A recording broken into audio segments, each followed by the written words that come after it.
بسم الله الرحمن الرحيم وصلى الله وسلم وبارك على سيدنا محمد وعلى آله وأصحابه وإخوانه وحزبه ومن سار على سيره إلى يوم الدين.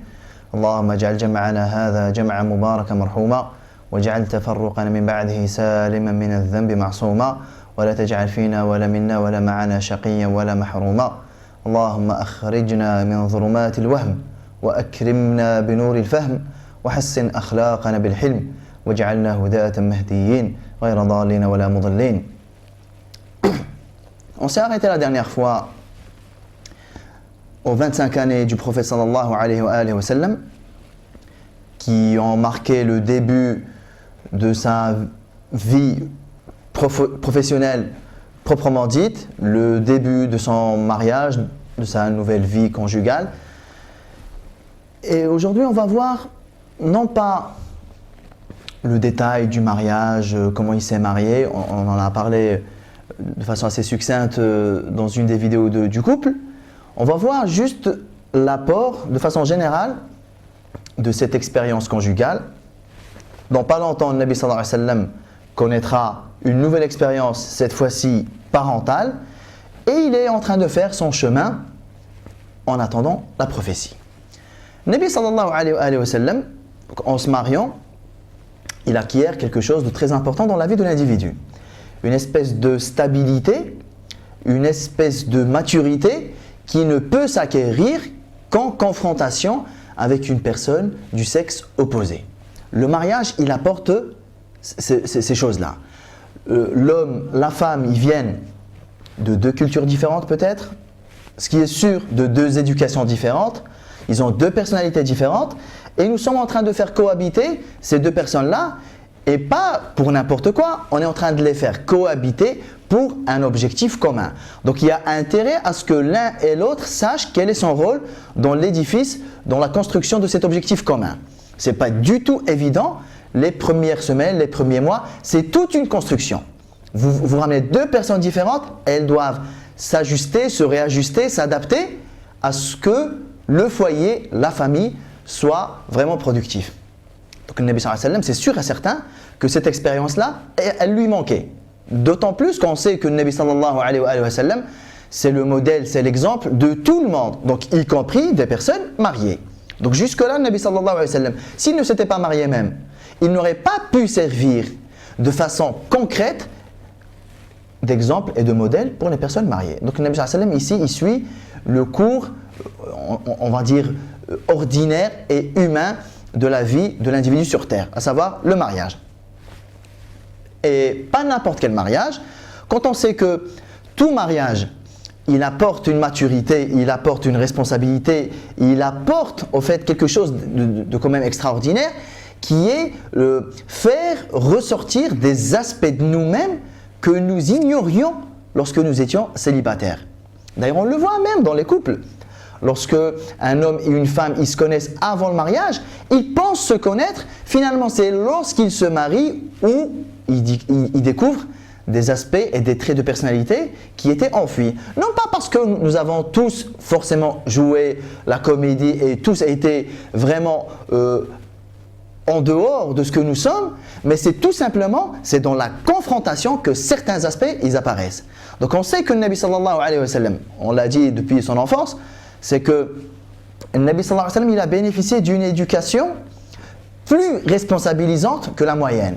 Il a bénéficié d'une éducation plus motivante et une éducation qui a tendance à lui faire acquérir une maturité encore plus forte et plus précoce que celle qu'auraient pu acquérir les gens de son âge.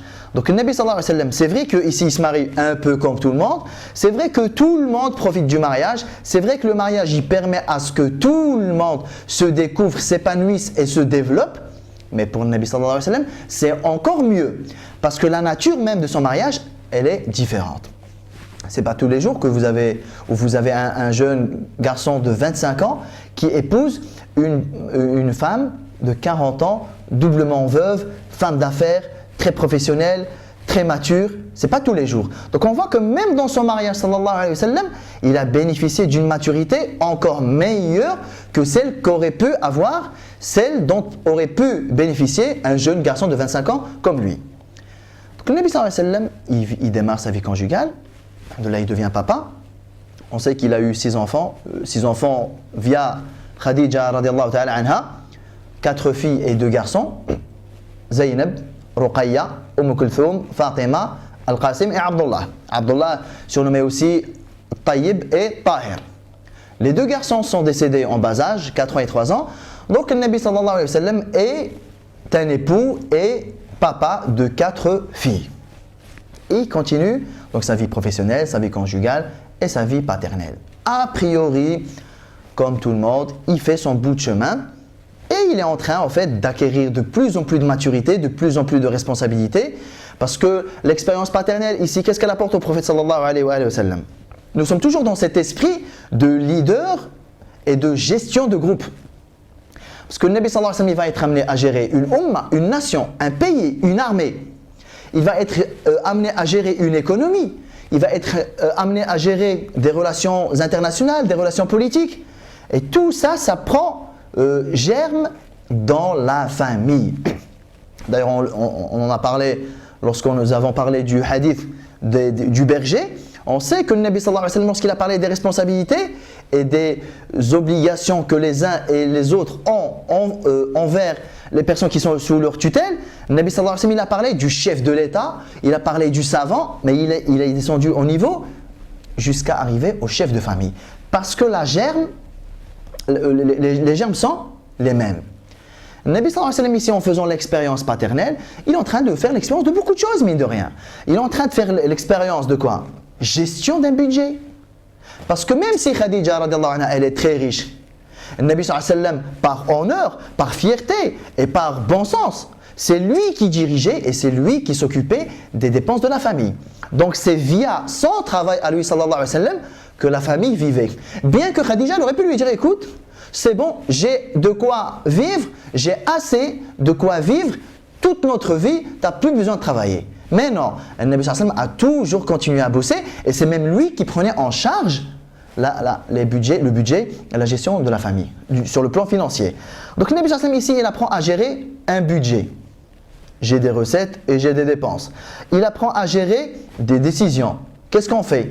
Donc je suis avec un partenaire, donc il y a toute une dynamique de prise de décision, il y a la consultation, faire le tour, prendre une décision qui va dans le sens et l'intérêt de toute la famille. Le Nabi sallallahu alayhi wa sallam, il est en train d'expérimenter ici beaucoup de choses dont il devra se servir une fois devenu chef d'État, une fois devenu chef des armées, etc. L'expérience familiale, elle est très riche de ce point de vue-là. On va faire pause. On va voir que à l'âge de 30 ans, là, le Nabi sallallahu alayhi wa sallam s'est marié à 25 ans, donc il fait sa vie un peu le plus normalement du monde pour l'instant. Et à 30 ans, il va se passer un événement. Un événement qui va révéler le Nabi sallallahu alayhi wa sallam sous un aspect humain inégalé. N'oublions pas, à 30 ans, on est à J-10 ans de la prophétie. Donc là, le Nabi sallallahu alayhi wa sallam, il est, si on veut, dans presque la dernière ligne droite. Le Nabi sallallahu alayhi wa sallam, c'est le fiable, l'honnête, tout le monde l'aime à Mecca. Ça c'est sûr, il n'y a pas de problème là-dessus. Mais à 30 ans, le Nabi sallallahu alayhi wa sallam, il va apparaître au jour avec des qualités avec lesquelles il s'est distingué sallallahu alayhi wa sallam. Qu'est-ce qui s'est passé à l'âge de 30 ans? Enfin, il s'est passé quelque chose déjà avant 30 ans et ça s'est révélé à 30 ans. Pause à Mecca, on va aller à l'extérieur. Il y a une femme qui s'appelle Sa'da bintu Tha'laba. C'était une femme d'une tribu à l'extérieur de Mecca. Elle faisait partie d'une caravane de voyageurs, accompagnée de son fils, de 8 ans.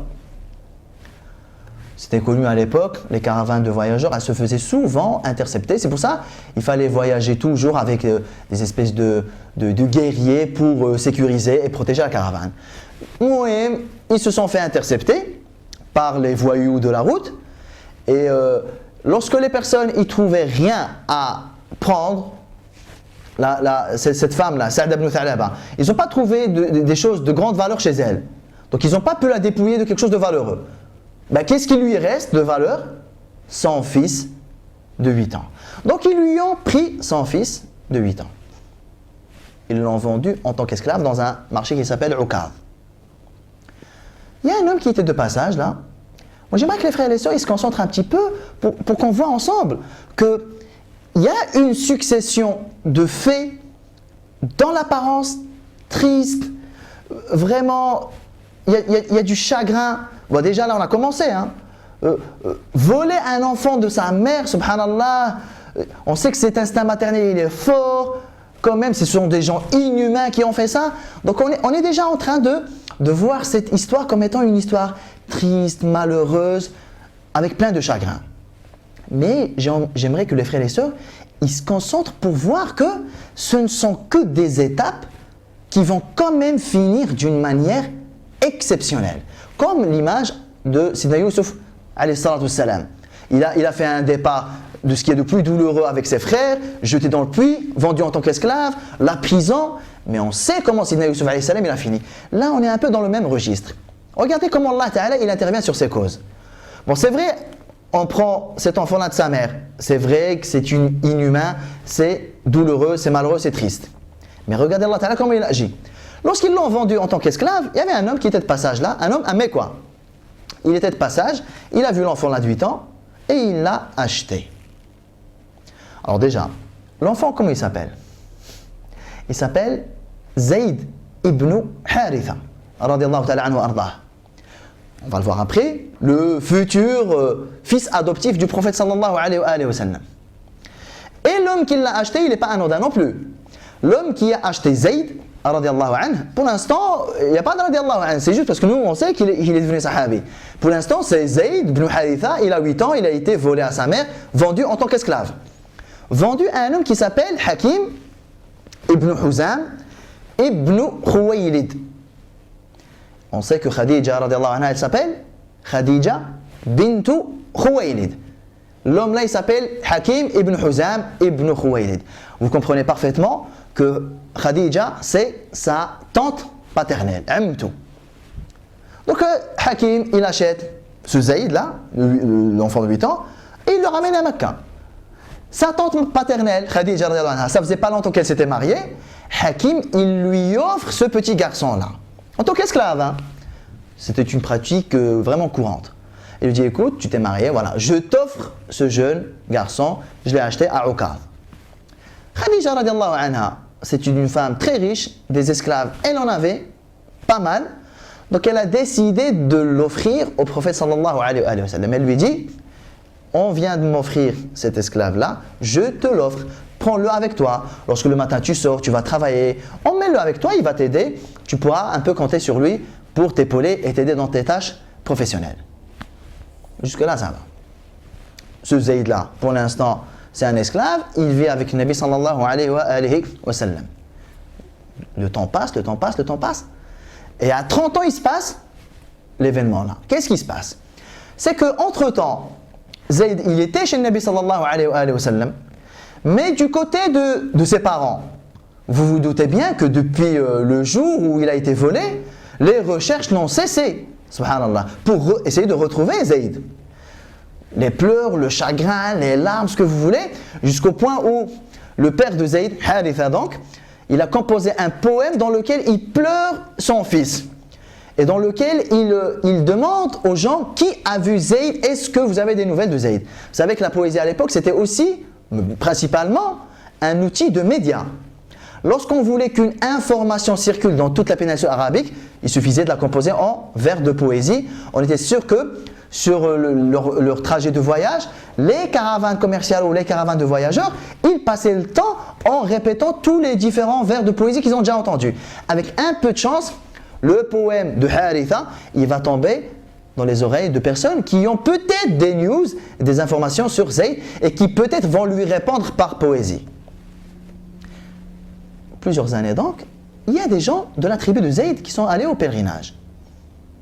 Ils ont vu Zayd à Mecca. Ils rentrent chez eux et ils disent au père Haritha, écoute, tu ne devineras jamais, nous avons rencontré Zayd. Ah bon? Qu'est-ce qu'il devient? Il est esclave à Mecca. Chez un homme qui s'appelle, parce qu'ils se sont renseignés, chez un homme qui s'appelle Mohammed ibn Abdullah ibn Abdel Muttalib. Tu verras. Tu arrives à Mecca, tu demandes à n'importe qui, on te l'indiquera. Alors le père de Zayd, qu'est-ce qu'il fait? Il réunit la famille, les proches. Écoutez, Zayd est esclave un Mecca. Nous avons une adresse, nous avons un nom. On va ramasser autant d'argent que possible pour essayer, comme une sorte de rançon. On va aller à Mecca pour essayer de racheter Zayd. Alors déjà, regardez ici quelque chose de magnifique quand même. L'image un peu incivilisée que peut-être l'Occident a ou avait des Arabes ou quoi. Regardez ici. Le père de Zayd, on lui a pris son fils.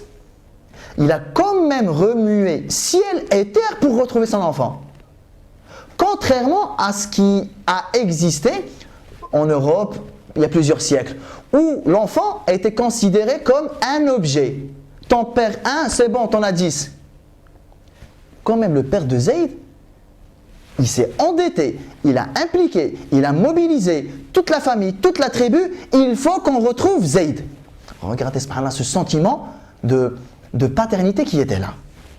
Donc ils arrivent à Mecca, Haritha, donc le père de Zayd, et son frère, l'oncle paternel de Zayd. Ils arrivent à Mecca, ils se renseignent, on leur dit Muhammad ibn Abdillah, il est là-bas, sallallahu alayhi wa sallam. Ils vont voir, on se présente, moi je suis Haritha, ça c'est mon frère, je suis le père de Zayd. Tu te doutes un peu pourquoi on est là? Rassure-toi, nous ne sommes pas venus prendre Zayd comme ça. On sait qu'il t'appartient maintenant. C'est ton esclave. Nous nous sommes renseignés, on sait qu'est-ce qu'il vaut sur le marché des esclaves. Nous t'avons réuni des multiples et des multiples de sa valeur actuelle. On est venu faire un échange. On rachète Zayd. Le Nabi sallallahu alayhi wa sallam, il les regarde et il leur dit, c'est une belle offre que vous me faites là. Mais j'ai une meilleure offre à vous faire. Ils sont tous les deux regardés. Meilleure offre. De toute façon, nous, on ne peut pas faire plus. Ça, c'est le maximum de ce qu'on peut mettre. Le Nabi sallallahu alayhi wa sallam leur a dit, c'est pas de ça dont je parle. Ce n'est pas une meilleure offre sur le plan économique et financier. Écoutez-moi plutôt. Dis, qu'est-ce que tu as à nous proposer? Il leur dit, écoutez, ce que je vous propose, c'est qu'on va appeler Zayd et on va lui demander. S'il accepte de repartir avec vous, il repartira avec vous et vous garderez votre argent. Mais s'il décide de rester avec moi, je ne fais pas partie de ceux qui pourraient abandonner des gens comme Zayd. Alors les deux, le père et l'oncle, ils se sont regardés entre eux, mais c'est génial. Parce que complètement convaincus que Zayd va choisir de repartir. Et en plus, on économise notre argent. Le rêve. Ils regardent le Nabi sallallahu alayhi wa sallam avec le sourire et ils lui disent, par Allah, tu as été équitable. Ta décision là, ton offre, c'est la grande classe. Parce qu'au fait, tu t'es exclu toi de la prise de décision. Alors qu'il t'appartient. Ta décision aurait été la nôtre. Ni nous, ni Zayd avions à intervenir. Zayd t'appartient. La décision, elle était entre tes mains. Le fait que maintenant la décision, toi, tu la mets entre les mains de Zayd, tu es quelqu'un d'exceptionnel, subhanallah. Et en plus, tu te moques complètement de l'argent. Bah, des gens comme toi, on n'en a pas vu deux. Donc là, il a déjà marqué les deux hommes-là par sa grande classe, sallallahu alayhi wa sallam. Il appelle Zayd. Il lui dit, Zayd, viens ici. Tu connais les deux là? Le Nabi sallallahu alayhi wa sallam, c'est quelqu'un, on a dit, de très intelligent. Ah, tu vas pas l'arnaquer comme ça. Oui, on se présente, oui, bonjour, je suis le père de Zayd. Attends, moi je te connais pas, j'en sais rien. Zayd, tu connais les deux là? Oui, c'est mon père et mon oncle. Ah ok, d'accord. Et Allah, les retrouvailles, les embrassades, les larmes, les pleurs. Papa, tu m'as manqué, maman, qu'est-ce qu'il est devenu? Tu sais, voilà. Il y a eu un moment émouvant, les retrouvailles de Zayd avec son père et son oncle. C'est bon, là on a essuyé les larmes, les retrouvailles, ça s'arrête? Écoute, tu sais Zayd, pourquoi ils sont là les deux là? Ben, ils sont là pour te racheter. Ils ont ramené beaucoup d'argent pour te racheter, comme ça tu repars avec eux. Mais moi, je n'ai pas pris de décision. Qu'est-ce que tu en penses, toi, Zayd? Si tu décides de toi-même de repartir avec eux, tu repartiras avec eux et ils pourront garder leur argent. Mais si tu décides de rester, je ne pourrai pas t'obliger à partir. Zayd, qu'est-ce que tu choisis? Bah, les deux, ils ont encore le sourire pour l'instant. Bah, c'est bon, Zayd va dire on y va là. Zayd il regarde son père et il regarde son oncle et il leur dit pour rien au monde, je ne changerai cet homme. Ah, ça, le choc. Les deux lui ont dit, en arabe ils lui ont dit Zayd, wayhak. Malheur à toi. Zayd, réveille-toi. Tu es conscient de ce que tu racontes? Tu préfères une vie d'esclave à une vie libre parmi ta famille? Zayd, réveille-toi, qu'est-ce qui t'arrive? Zayd n'est pas un gamin. Il re-regarde son père et son oncle. Il les regarde droit dans les yeux. Et il leur dit, j'ai vu chez cet homme-là des choses, sans dire c'est lesquelles, il ne les a pas décrites. Il dit, j'ai vu dans cet homme-là, en cet homme-là, des choses qui ont complètement réjoui mon cœur et qui ont complètement rempli mes yeux. Pour rien au monde, je le changerai. Qu'est-ce qui t'arrive, Zayd? Réveille-toi. Une vie d'esclavage. C'est pas grave. Je préfère la vie d'esclavage là. Parce que vous parlez de ce que vous savez, mais vous ne pouvez pas comprendre ce que je raconte. Parce que vous n'avez pas vécu avec l'homme là. Vous ne savez pas qui il est. Vous ne savez pas qu'est-ce qu'il vaut. Alors le père et l'oncle, bien sûr, parce qu'ils ont accepté en fait l'offre du professeur. Ils ont dit ok d'accord, on se soumet complètement à la décision de Zayd. Ils ont accepté ça parce qu'ils étaient sûrs qu'il allait dire ouais je repars avec vous. Donc ils ne pouvaient plus revenir sur leur parole. On a dit qu'on allait tous se soumettre à la décision de Zayd. Mais Zayd ici, il n'a pas été hésitant une seule seconde. Je reste avec cet homme. Je ne sais même pas je reste avec lui. Pour rien au monde, je le changerai. Donc ils ont compris que c'était mort. Bien sûr, alhamdoulilah, ils se sont embrassés, ils sont repartis. Mais il faut dire une chose, c'est qu'ils sont repartis, alhamdoulilah, tranquilles dans leur cœur. Ils sont repartis apaisés. Apaisés parce que quoi? Parce que deux choses. Apaisés parce qu'ils ont vu que Zayd n'était pas malheureux. Tu vas visiter un esclave, tu vas tout de suite voir, tu vois tout de suite comment il est. Hein? Donc ils ont vu que Zayd n'était pas malheureux. Au contraire, il avait l'air d'être dans une euphorie. Donc ça rassure quand même le père. Alhamdoulilah, c'est bon, mon fils, il n'est pas malheureux. Deuxièmement, avant même que Zayd ne leur dise « Écoutez, j'ai vu en cet homme des choses extraordinaires qui ont complètement réjoui mon cœur et qui ont complètement rempli mes yeux », avant même que Zayd leur dise ça, eux-mêmes, ils avaient fait cette petite expérience avec le Nabi sallallahu alayhi wa sallam. Il aurait pu « Ok, d'accord, je prends l'argent, Zayd part avec ton père ». Mais quand ils ont vu que le Nabi sallallahu alayhi wa sallam, il s'est complètement effacé dans cette décision-là, et que l'argent pour lui, pourtant il y avait plusieurs multiples de ce que valait Zayd au marché des esclaves. Quand ils ont vu que cet homme-là, l'argent, c'est pas du tout une motivation pour lui. Quand ils ont vu que l'homme-là, il n'a pas l'air d'être un despote, un tyran, un maître ordinaire qui est juste là pour donner des ordres, et qu'il était soucieux des sentiments, parce qu'on va voir maintenant, il était soucieux des sentiments de Zayd. Ça ne peut pas être quelqu'un d'ordinaire. Donc non seulement on sait, on repart et on sait que Zayd n'est pas malheureux, au contraire il est heureux, et surtout, on sait qu'il est entre de sacrées bonnes mains. Donc c'est vrai, il y a la distance, mais ça rassure. Alors ici on va s'arrêter un peu longuement sur cet événement-là.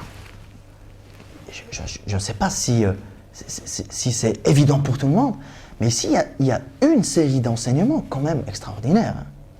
Regardez. Ici, le Nabi sallallahu alayhi wa sallam, il est prophète ou pas?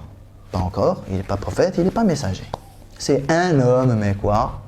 Oui, c'est vrai, on savait qu'il avait de grandes qualités morales, mais voilà, c'est Muhammad ibn Abdillah, le mari de Khadija, il a des enfants, une vie, voilà, commerçant.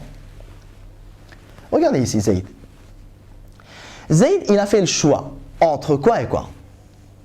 Il a fait le choix entre rester esclave du prophète sallallahu alayhi wa sallam, mais qui n'est pas prophète là.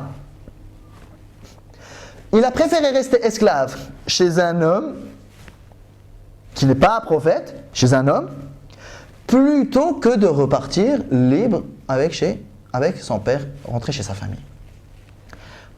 Mais ça veut dire quoi?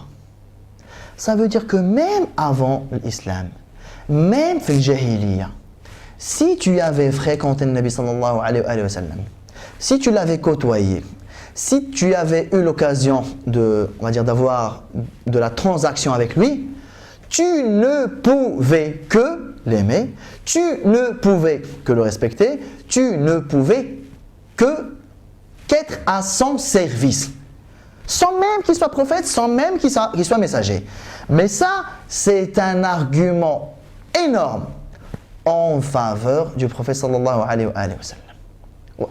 C'est comme si, plusieurs années plus tard, on allait dire aux gens, mais ya ibadallah, regardez, subhanallah, avant même qu'ils vous disent la ilaha illallah, avant même qu'ils vous appellent à sa voix, les gens, ils ont préféré être des esclaves à lui, plutôt qu'une vie de liberté. Mais les gens là, ce n'est pas des fous. Zayd n'est pas fou. Si Zayd a fait le choix là, c'est qu'il a mesuré. Il vaut mieux être esclave chez cet homme-là qu'être libre ailleurs. Donc ça nous donne une idée de comment devait être le Nabi sallallahu alayhi wa sallam avec ses esclaves. Alors si on sait que un esclave, il a préféré rester avec lui plutôt que de repartir avec son père. Donc on arrive à deviner facilement comment devait se comporter le Nabi sallallahu alayhi wa sallam avec ses esclaves. Et donc s'il se comportait avec ses esclaves de telle manière que ses esclaves, ils préfèrent quand même rester esclaves chez lui plutôt que de repartir, donc on arrivera facilement à comprendre comment il devait se comporter avec ses enfants. Comment il devait se comporter avec sa femme. Comment il devait se comporter avec les personnes âgées. Mais quand Allah Jalla wa Ala, il nous dit que cet homme-là, c'est Rahma par définition, Ar-Rahma, elle touche tout le monde. Vous savez que même les kuffars, ils ont bénéficié de sa Rahma. Ça, je crois qu'il faut le signaler. Hein. Même les mouchriquins de Quraysh, ils ont bénéficié de sa Rahma sallallahu alayhi wa sallam. Vous savez pourquoi? Parce que dans toutes les nations qui nous ont précédés, Allah Ta'ala, dès qu'un peuple se rebellait contre Allah Ta'ala, il les châtiait dans ce bas monde. Sauf Quraysh. Allah Ta'ala ne les a pas châtiés. وَمَا كَانَ اللَّهُ مُعَذِّبَهُمْ وَأَنْتَ فِيهِمْ. Allah Ta'ala a pris un engagement. Allah Ta'ala s'est engagé à ne pas châtier Quraysh tant que tu es physiquement parmi eux. Je crois que c'est très important à dire. Alors si le kuffar, si le mushrikin, leur châtiment a été reporté à Yawm al-Qiyamah, alors que dans les peuples d'avant, leur châtiment, ils le recevaient ici. Mais leur châtiment a été ajourné, rien que par la présence physique du prophète sallallahu alayhi wa sallam. Alors, si eux, ils ont bénéficié de sa rahma, que dire de ceux qui ont cru en lui?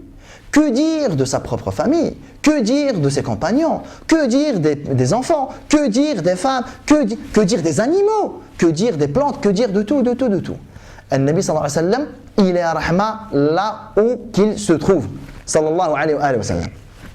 Donc ça nous fait ressortir cette grande valeur humaine. Le Nabi sallallahu alayhi wa sallam, il sait ce qu'il a fait. Lorsque Haritha et son frère sont repartis, il a pris Zayd par la main et il est allé devant le Kaaba. Et il a dit: ô Qurayshites, ô Mekwa, venez écouter ce que j'ai à vous dire. À partir d'aujourd'hui, Zayd est de moi et je suis de Zayd. Si je meurs, il hérite de moi. Et s'il meurt, j'hérite de lui. Écoutez-moi tous. Aujourd'hui, je vous présente Zayd, fils de Muhammad, sallallahu alayhi wa sallam. Aujourd'hui, à partir d'aujourd'hui, Zayd est devenu le fils du prophète, sallallahu alayhi wa sallam.